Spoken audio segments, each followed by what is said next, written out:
The chandeliers in the ballroom sparkled like ice, suspended in midair, casting a sterile glow across linen-draped tables and polished champagne flutes. Laughter rippled through the crowd, slick and practiced the kind of sound that never quite reaches the eyes. I stood near the back wall, nursing a glass of water I didn't want in a suit I'd worn to funerals. This was my brother Wesley's night. His promotion to managing partner at Darrow Holdings had pulled in every name with a corner office and a platinum card. My father, Carlton Darrow, had made sure of that. He moved through the room like royalty, every handshake a performance, every smile part of the brand. I knew the dance. I'd just never been invited to it. He took the stage just after dessert, a crystal glass of champagne in hand, and a hush falling like clockwork. His voice filled the room, smooth, deep, rehearsed. He spoke of legacy, of empire, of pride. He listed Wesley's achievements with bullet-point precision, and then Dane's with only slightly less fervor. They were the Darrow sons the room expected. Then he looked at me. "And of course," he said, lips curling into something colder than a smile, "my youngest Eric, who chose a different path. A low-ranking soldier wandering the government maze. We all make our choices, I suppose." Laughter erupted, polite, uncomfortable, but real enough to burn. I stared at the tablecloth in front of me, willing my fingers to loosen from the glass. I felt eyes, curious, amused, pitying. Wesley smirked, tipping his glass. Dane mouthed something to his wife and chuckled. I stood. My chair scraped loud against the marble floor. My legs moved on memory like they had 1,000 times before, out of rooms, out of reach, away from the heat in my chest and the shame in my throat. Then I heard it. A voice behind me, sharp and certain. "Wait. Are you Colonel Darrow?" I turned. A tall man with white hair and steel-blue eyes stood near the head table, his gaze locked on me. I recognized him immediately, Richard Bramwell, the chairman of Darrow Holdings, my brother's boss, my father's superior. He took a step toward me, eyes narrowing slightly. "You led the Iron Veil operation, didn't you?" We grew up in a house that looked more like a museum than a home stone pillars out front, polished mahogany inside, and silence that echoed louder than conversation. In Greenwich, Connecticut, wealth wasn't whispered about, it was displayed in imported chandeliers and summer homes in Nantucket. My father, Carlton Darrow, made sure we lived as living proof of his empire. He wasn't the type to smile unless a camera was present. He ran Darrow Holdings with the same iron discipline he applied to his family. Everything had to project strength, power, status, control. He used to say, "Success isn't earned, it's demonstrated." That meant Wesley and Dane were always demonstrating. I wasn't.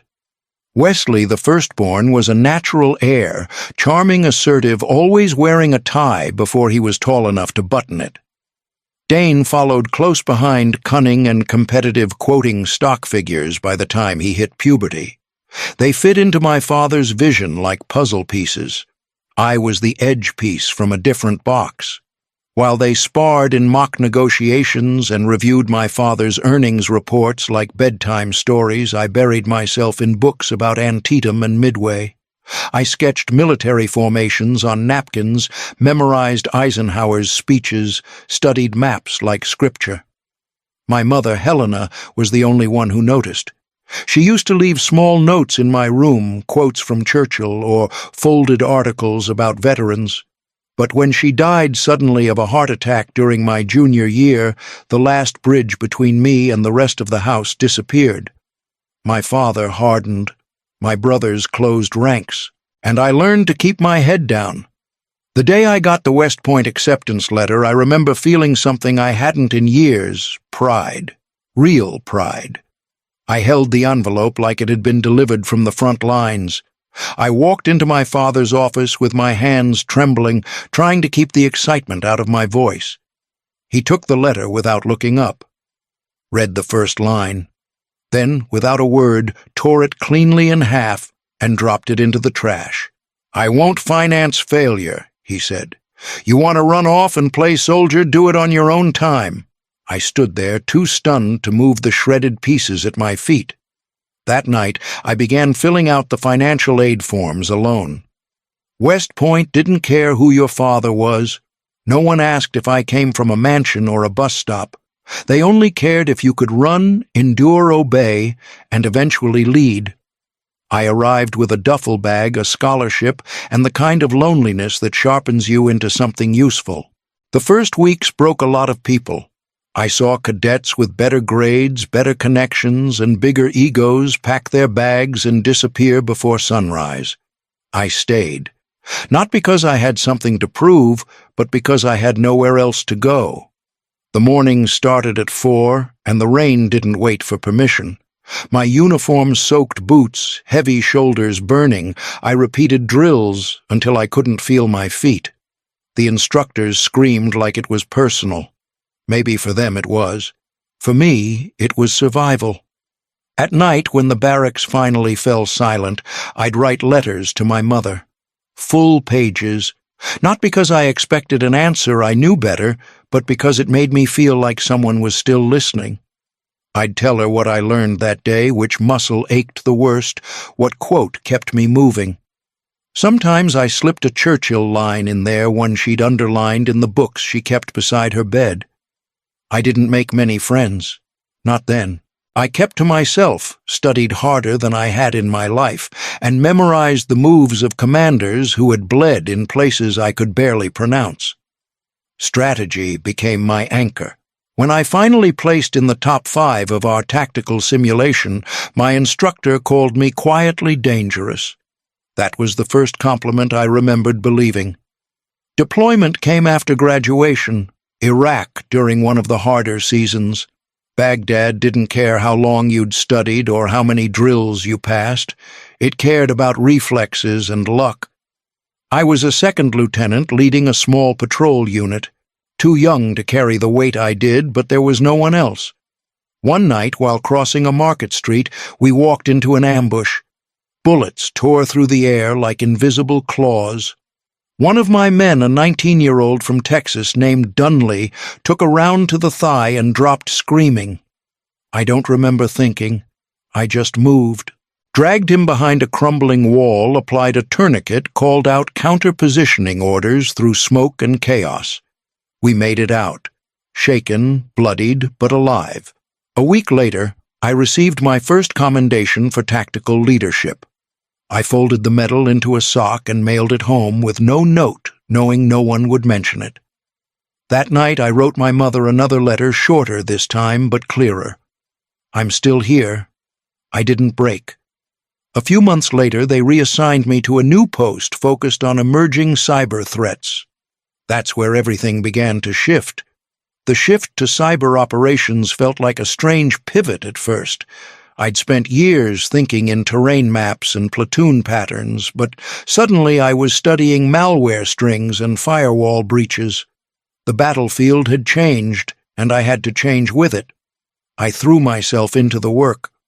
While others looked at lines of code like a foreign language, I saw patterns, movements, intent weaknesses.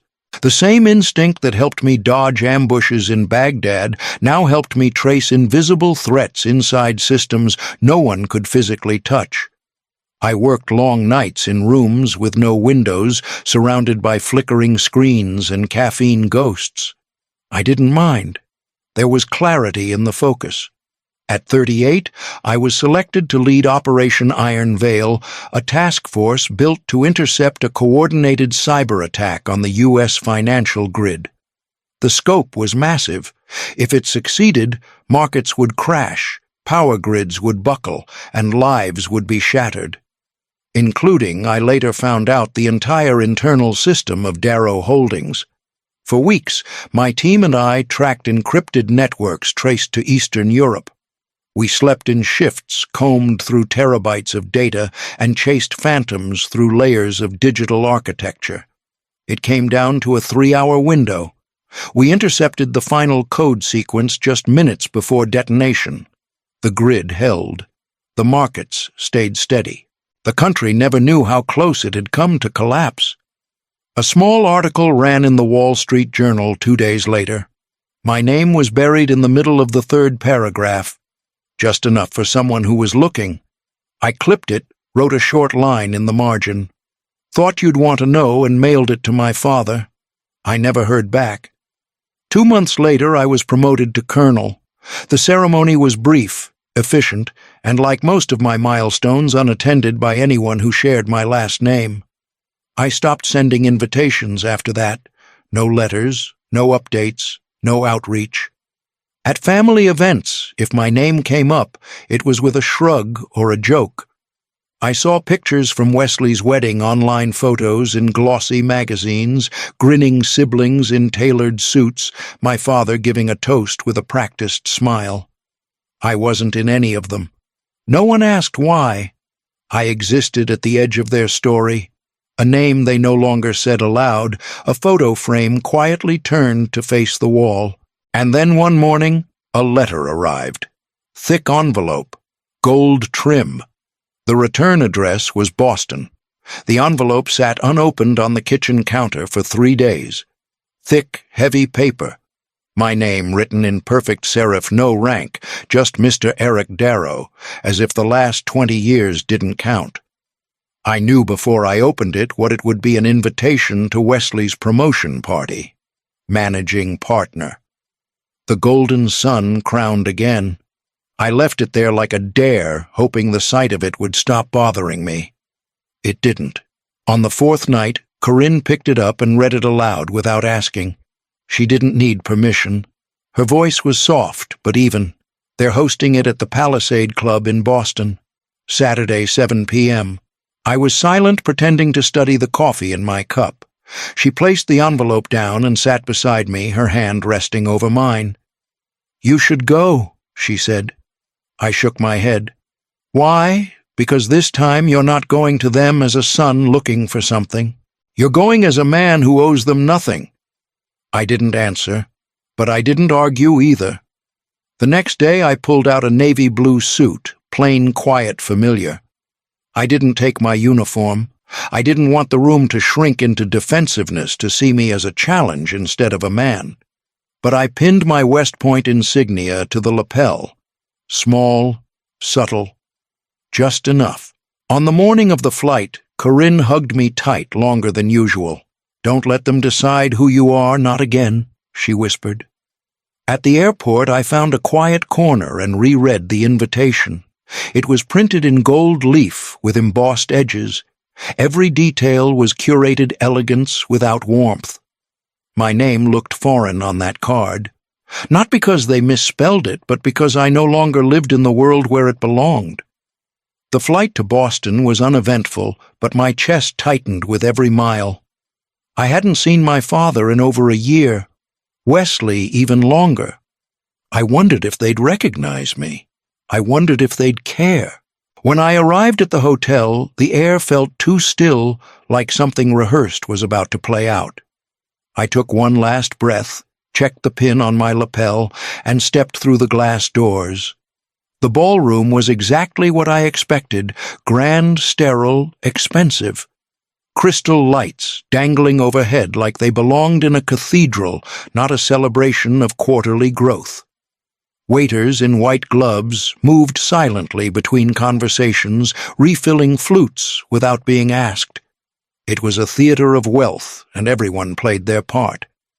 I kept to the edge of the room, close enough to be seen, but far enough to be forgotten. No one approached me. A few glanced, then looked away, unsure whether to nod or ignore me completely. I didn't blame them. You don't clap for the ghost in the photo album. Wesley stood near the center, radiant in a custom-tailored tuxedo, glass in hand, surrounded by executives who leaned in when he spoke. His laugh was loud and deliberate, like it had a schedule to keep. Dane hovered close behind, smiling only when someone looked his way. They hadn't noticed me yet, or maybe they had and decided not to. Then I heard it. Still wearing off-the-rack Eric Wesley's voice cut through the ambient string music. I turned. He was already moving toward me, champagne in hand, smugness in his eyes. "Or is this the ceremonial attire of whatever branch you've joined this week?" he added. Before I could respond, Dane joined him with a smirk. "Careful, Wes, he might try to recruit you. Heard the military's running low on foot soldiers." I didn't rise to it. I simply nodded a practiced, polite nod that let the jab pass through me without impact.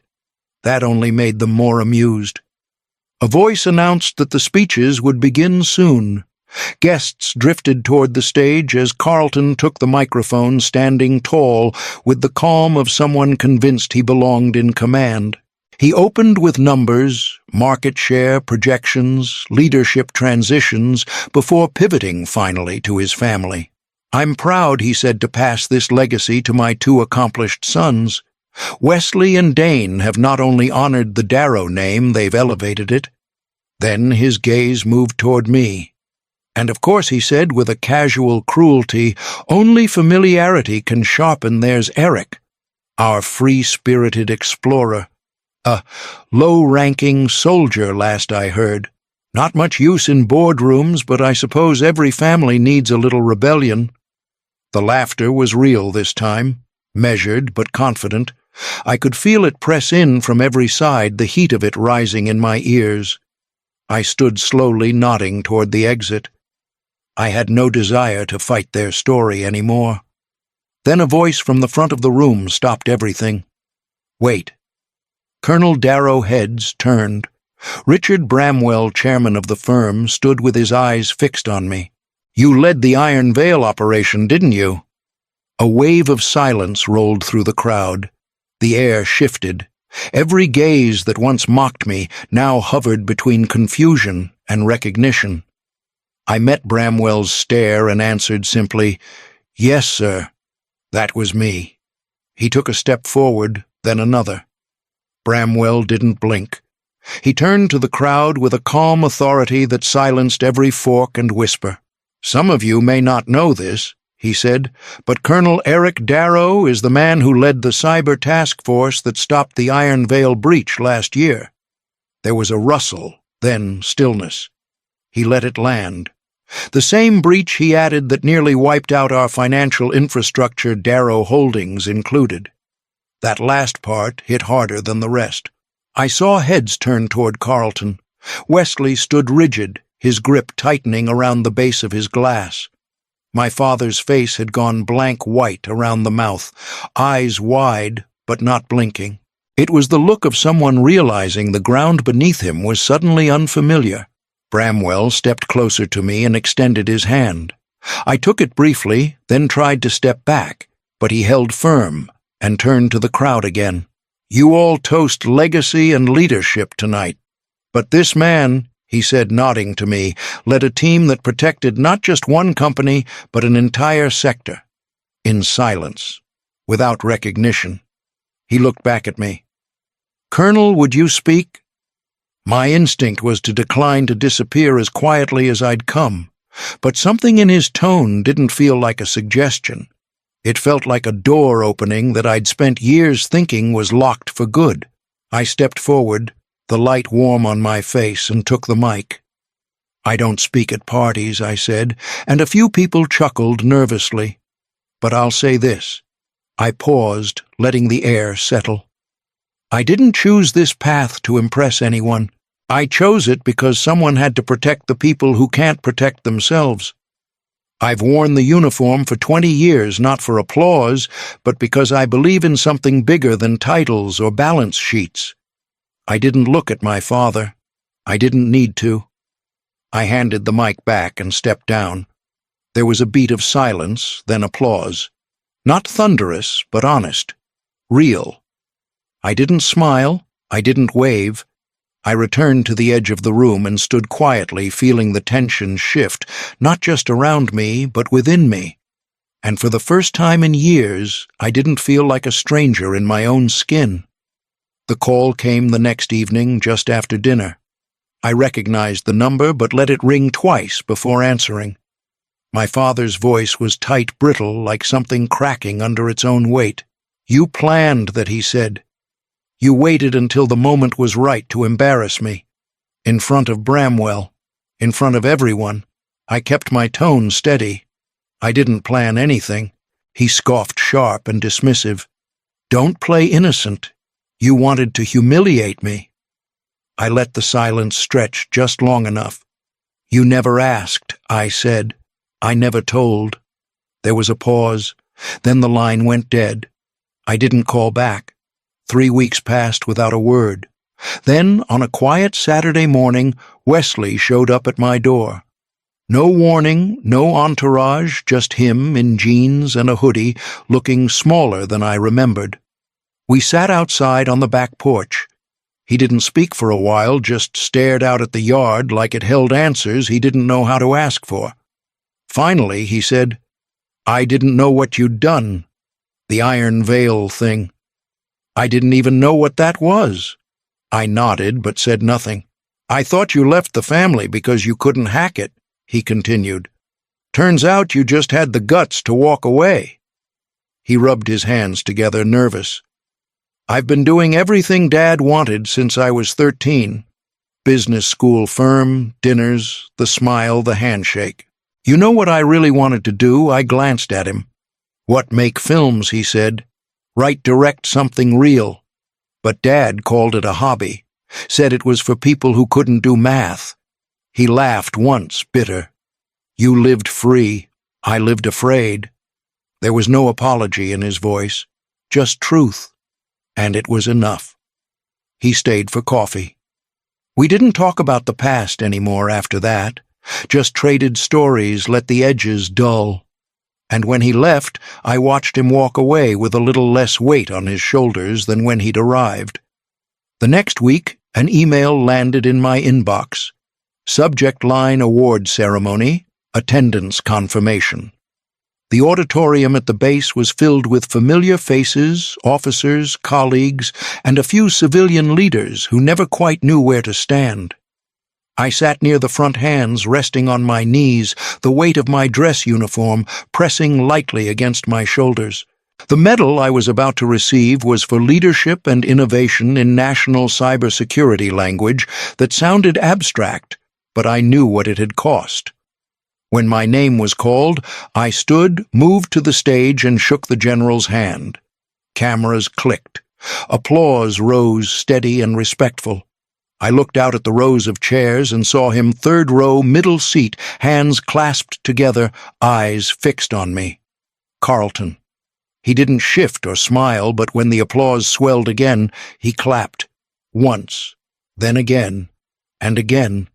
After the ceremony, I found him near the exit, standing by himself. For a moment we just looked at each other, no words between us, only air. Then, quietly, he stepped forward and pulled me into an awkward hug. It wasn't long and it wasn't graceful, but it was real. "I was wrong," he said. "I see you now." I nodded, unsure what else there was to give or take. I didn't need more. Not anymore. He left before the reception started. Later that night I walked along the quiet path behind the barracks, wind brushing against my collar. I touched the small West Point pin on my lapel. It felt lighter than it used to.